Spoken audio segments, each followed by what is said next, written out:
welcome to this edition of the Biker Angle. But before we begin...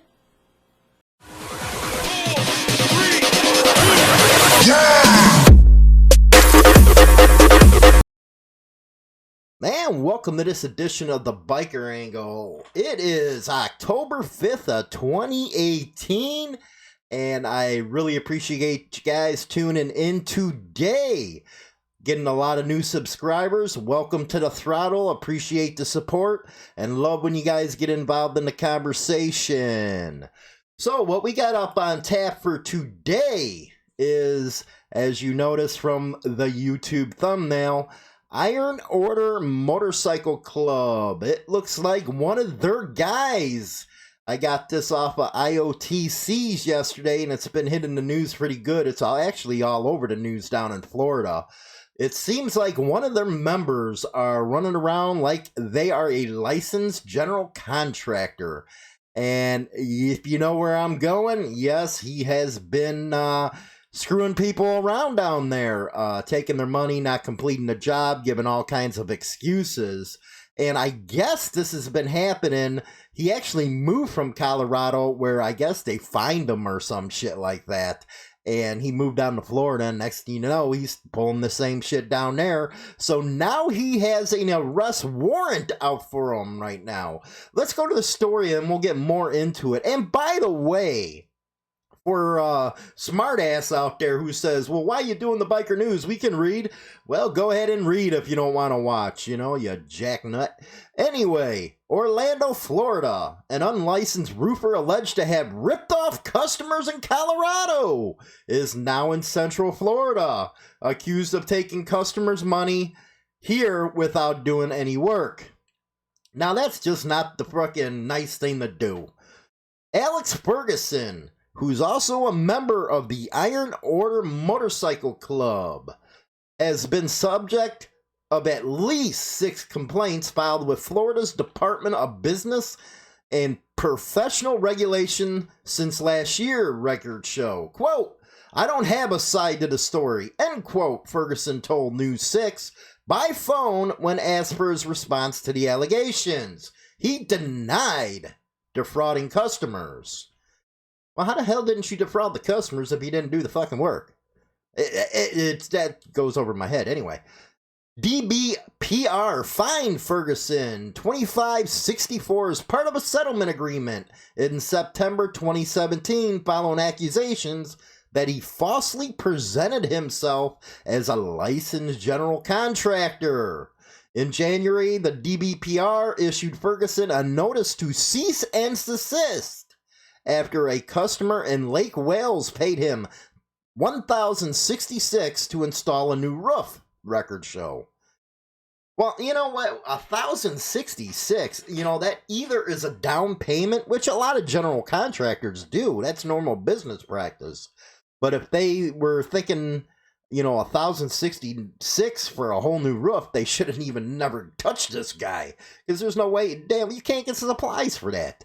Anyway, DBPR issued a second cease and desist notice to Ferguson in April following another complaint that he took money for a roofing job without having the proper license. Quote, I just couldn't believe I got taken like that, said Marty Fuchs, who claims he paid Ferguson a $2,300 down payment for a full roof replacement at his Lake County home shortly after Thanksgiving. Yeah, see, that sounds a lot more freaking believable right there as a down payment. Quote, he came across very genuine. He understood my predicament, being a single parent and, at the time, unemployed. You know what? That's a cocksmuck, man, doing that shit to people right there. Really. Quote, he was a smooth talker. He knew what he was talking about. Well, usually freaking shysters do. Feliciano's mother, this is another one, Antonia Garcia, hired Ferguson after family members found an advertisement for his services on the website Craigslist. That's one thing you guys don't want to do is hire off of Craigslist, man, let me tell you. It's a lot of freaking scams on Craigslist. A lot of them.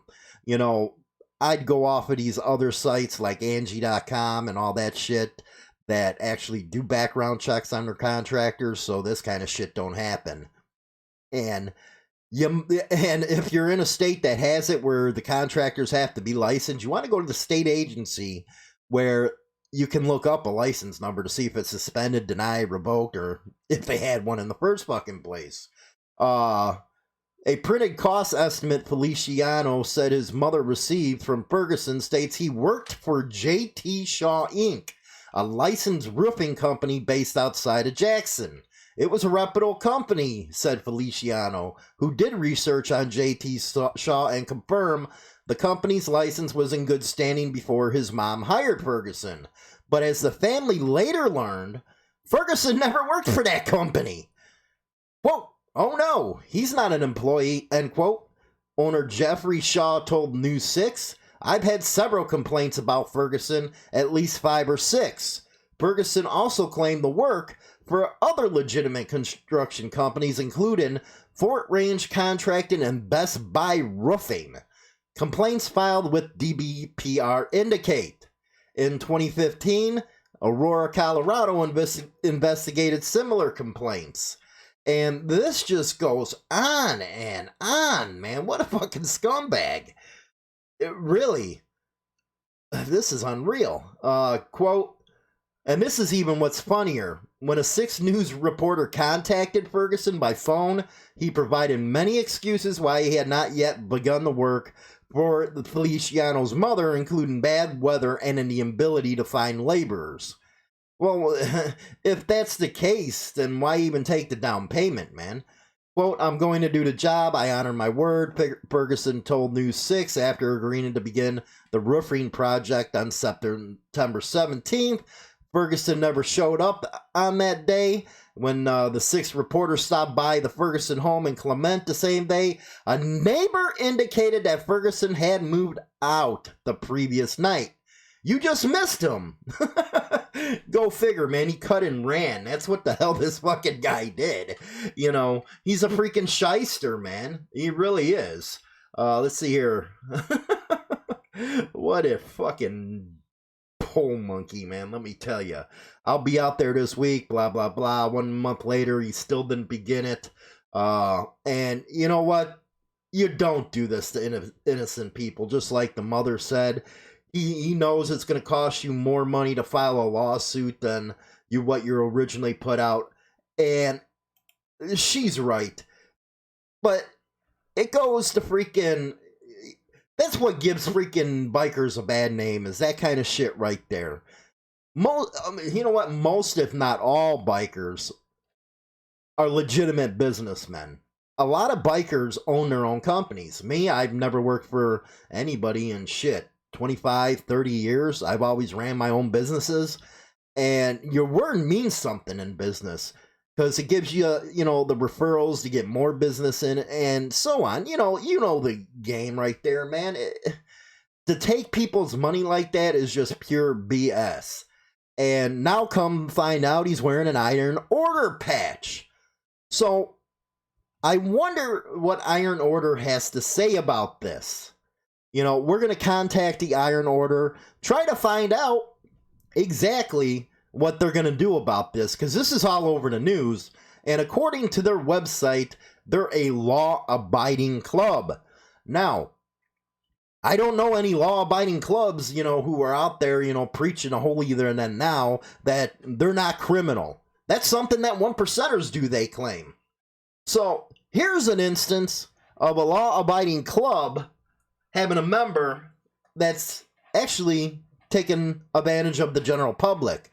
So again, I'd like to know what the Iron Order is going to do about this. If they're, I'd love to get a statement from them, and I am actually working on that. But here's the thing about law-abiding clubs. And I'm not just talking about Iron Order, I'm talking about them all. It's a ruse, man. It really is. That shit's just a ruse. The reason why they're law-abiding, supposedly, and the reason why they bring cops into this shit is because these people didn't have the balls, the prospect, hang around a real freaking club, put in the work. No, they wanted it easy. That's what law-abiding clubs are.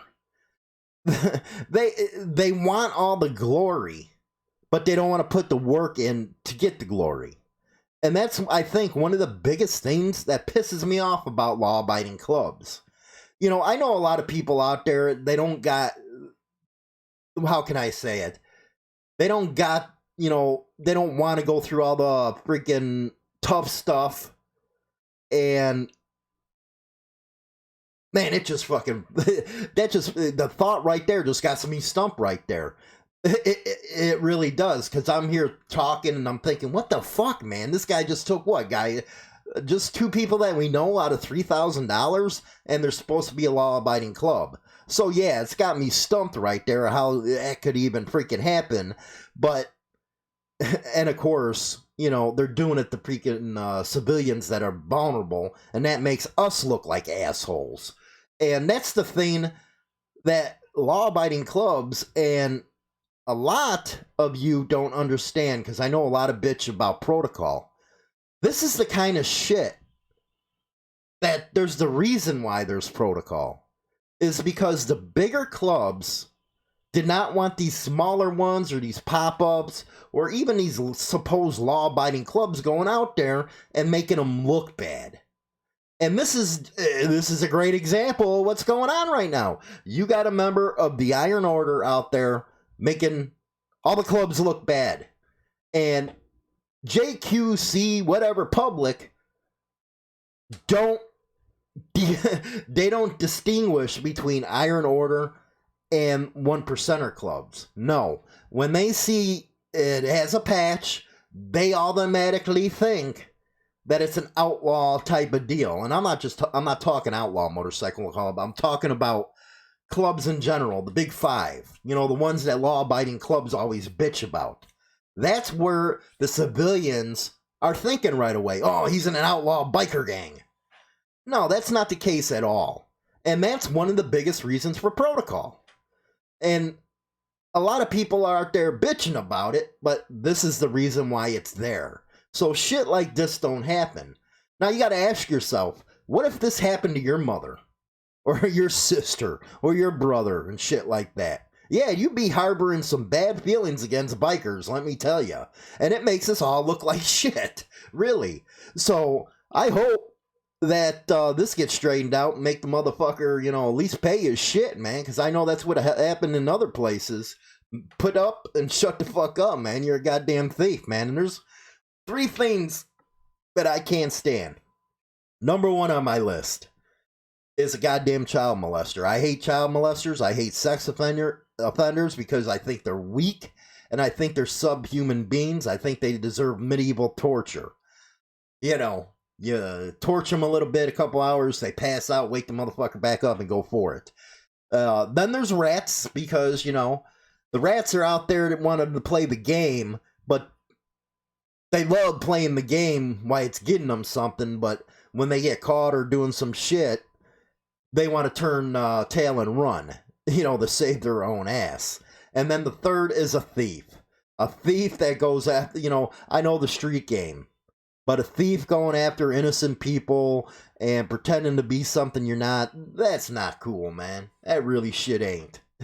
So, but that's what's in the news today, and I'll let you guys know if the Iron Order reaches out to me and gives their side of the story. Let's see what they have to say. But yeah, this cocksucker, he's an idiot, man. It really is. But also, thanks everybody for being a part of the Throttle, like I said in the beginning. Really appreciate the support. Appreciate the support with all the book sales. You guys are awesome. Really appreciate that.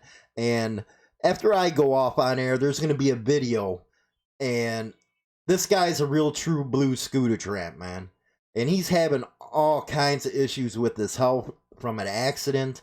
And of course, our great government, you know, rather send $80 million over to Egypt for their people than to help ours. So he's having a lot of trouble where he needs tests and like MRIs and all kinds of medical attention that he needs. And he can't get it because insurance and their damn co-payments. So if you could take a look at this video, if you guys can help out, I really appreciate it. I usually don't do this on the Throttle, but I know this guy's heart. I know he's there in the biker scene. I know he'd help anybody he could if he could.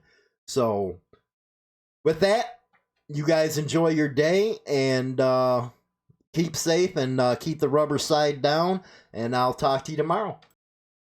Hi, this is James Hollywood Machikari, host of the Motorcycle Madhouse and Biker Angle. I want to tell you about Scott Rose, aka Neon. Neon is a follower of Insane Throttle, but most important, a friend and brother. Neon suffered a tragic automobile accident that caused neurological damage to the brain and spine, as well as other injuries that altered the course of his entire life. Though he has courageously fought off the damage to his body, mind, spirit for years, it has come to the point where he needs additional support. New and old symptoms have returned, causing even more complications. Currently, he is in need of medical care that requires multiple studies from multiple doctors, facilities, and clinics around the United States. Unfortunately, many of the neurological scans, tests, and medications are not covered completely by his current insurance. I'm asking all followers of Insane Throttle, Motorcycle Madhouse, and Biker Angle to show Neon what being a biker is all about. Bikers are some of the most generous people on earth, and always help each other when one of us goes down or is in trouble. I'm asking our followers if they can help a fellow biker and family in need. Neon has a GoFundMe page, and for those who feel it in their heart to help a fellow biker, I'm going to give you a free ebook of the #1 bestseller on Amazon, The New Age of Biking and Brotherhood in the motorcycle history category, to show my appreciation in helping a fellow biker in need. With the contribution, Neon will be able to get the medical care that he needs in order to help provide for his family. Please visit Neon's GoFundMe page and help us reach the $10,000 goal. Thank you, and God bless you, every one of you.